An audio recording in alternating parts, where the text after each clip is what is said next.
Dog, you and Billy taking on two of the biggest stars in the history of professional wrestling on the most watched show in professional wrestling history. This is you mentioned it. It seems like one of those pinch me moments. Were you aware of that at the time, or were you Of just course cruising? not. Of Yeah. course not.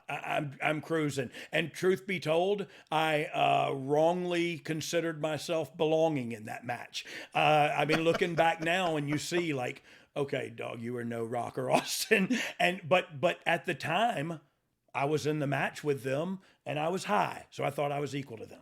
No, no, You also had the but strap. yeah, I mean, we a lot of times, even on live events, we would go and we would main event the show in our tag title defense or whatever. And Taker or Rock or Austin or whoever the real attraction was would go on like before intermission.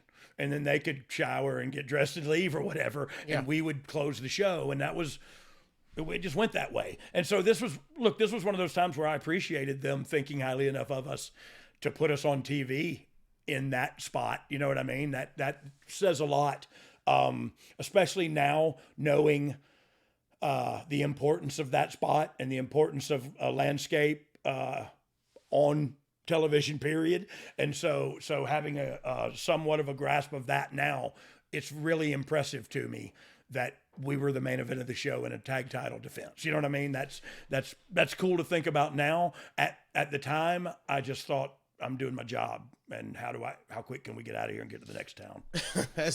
As far as that time, no issues backstage. Easy to work with those two guys. Yes, yes, I'll tell you this. So they had risen above the norm. They had risen, but what was important to me was I was friends with Steve for a long time. You know, from WCW days, I knew Steve, and we spent some time together, like drinking and fishing, and you know what I mean. So I knew Steve, and I'm not going to treat Steve any differently. He may be less accessible to me. He may have a private dressing room, and you don't just go in there. You know, you don't know what if he may be in there talking to Vince. You don't know. So Rock was the one that, to me, and it felt very important to me to keep his feet on the ground, and I did so because I was jealous of him and I didn't like him, and boo on you. But look, he could cut a promo, he could wrestle, he looked great. He was, you know what I mean.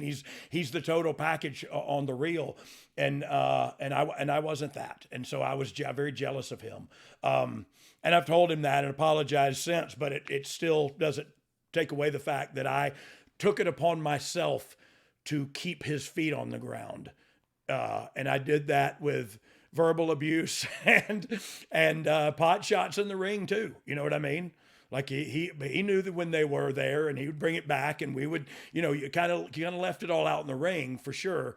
But I took it upon myself to keep his feet on the ground, and that was not my place. And I'll forever apologize for that to him.